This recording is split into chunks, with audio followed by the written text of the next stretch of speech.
Donald Trump মানেই চমক, Donald Trump মানেই আলোচনা সমালোচনার ঝড়। তবে এবার তিনি যা বললেন তাতে রীতিমতো তাজ্জব বনে গেছে গোটা বিশ্ব। খোদ ইরান নাকি তাকে সে দেশের সুপ্রিম লিডার বা সর্বোচ্চ নেতার পদ অফার করেছে, কিন্তু সেই প্রস্তাব সপাটে ফিরিয়ে দিয়েছেন মার্কিন প্রেসিডেন্ট। রসিকতা নাকি নতুন কোনো ভূ রাজনৈতিক চাল? ওয়াশিংটনের রিপাবলিকান ন্যাশনাল কংগ্রেশনাল কমিটির এক জমকালো ডিনার পার্টিতে হাজির ছিলেন ট্রাম্প। সেখানেই বক্তব্য রাখার সময় স্বভাবসুলভ ভঙ্গিতে বিস্ফোরক রসিকতা করে বসেন তিনি। ট্রাম্প দাবি করেন ইরান নাকি বর্তমানে এতটাই মরিয়া যে তারা তাকে সে দেশের সর্বোচ্চ ধর্মীয় নেতার আসনে বসাতে চায়। ট্রাম্প হাসতে হাসতে উপস্থিত অতিথিদের জানান তাকে প্রস্তাব দেওয়া হয়েছিল পরবর্তী আয়াতুল্লাহ হওয়ার জন্য। তার ভাষায়, ইরান আমাকে বলছে আমরা আপনাকে আমাদের পরবর্তী সুপ্রিম লিডার বানাতে চাই। আমি তখন তাদের সোজাসুজি বলে দিয়েছি, না ধন্যবাদ, আমার ওই পদের কোনো প্রয়োজন নেই। রসিকতা করলেও ট্রাম্পের কথায় উঠে এসেছে এক গভীর ইঙ্গিত। তিনি দাবি করেছেন পর্দার আড়ালে ব্যাক চ্যানেল দিয়ে ইরানের বর্তমান শাসন ব্যবস্থা আমেরিকার সাথে যোগাযোগ করার চেষ্টা করছে।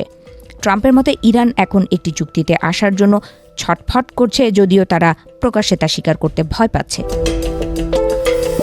ট্রাম্পের এই দাবিকে কেন্দ্র করে তেহরানের প্রতিক্রিয়া আসতে সময় লাগেনি। ইরানের সশস্ত্র বাহিনীর মুখপাত্র ইব্রাহিম জুলফাকারি ট্রাম্পকে রীতিমতো বিদ্রূপ করে বলেছেন, আমেরিকা কি এখন নিজের সাথে নিজেই কথা বলছে? আপনাদের অভ্যন্তরীণ মানসিক লড়াই কি এমন পর্যায়ে পৌঁছেছে যে নিজেরাই কাল্পনিক আলোচনা সাজাচ্ছেন?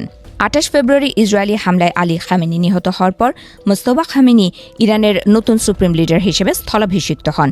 এই টালমাটাল পরিস্থিতির মধ্যেই ট্রাম্প দাবি করছেন যে ইরান সামরিকভাবে পরাজিত হয়েছে এবং তারা এখন বাঁচার পথ খুঁজছে। ট্রাম্প কেবল রসিকতা করেই থেমে থাকেননি, তিনি ইরানের জন্য একটি 15 দফার শান্তি পরিকল্পনাও পেশ করেছেন। তবে ইরান সরাসরি সেই পরিকল্পনা প্রত্যাখ্যান করে একে অযৌক্তিক এবং উদ্ধত বলে আখ্যা দিয়েছে। তারা পরিষ্কার জানিয়ে দিয়েছে যে ওয়াশিংটনের সাথে কোনো ধরনের আলোচনায় বসার ইচ্ছা তাদের নেই। এদিকে হোয়াইট হাউসের প্রেস সেক্রেটারি ক্যারোলিন লেভিট ইরানকে চরম সতর্কবার্তা দিয়েছেন। তিনি জানিয়েছেন, ইরান যদি বর্তমান বাস্তবতা বুঝতে ব্যর্থ হয় এবং চুক্তিতে না আসে, তবে প্রেসিডেন্ট ট্রাম্পের নির্দেশে তাদের উপর এমন আঘাত আসবে যা আগে কখনো দেখা যায়নি। ট্রাম্পের ভাষায়, ইরান এখন একদিকে নিজেদের জনগণের ভয়ে আর অন্যদিকে আমেরিকার ভয়ে তটস্থ।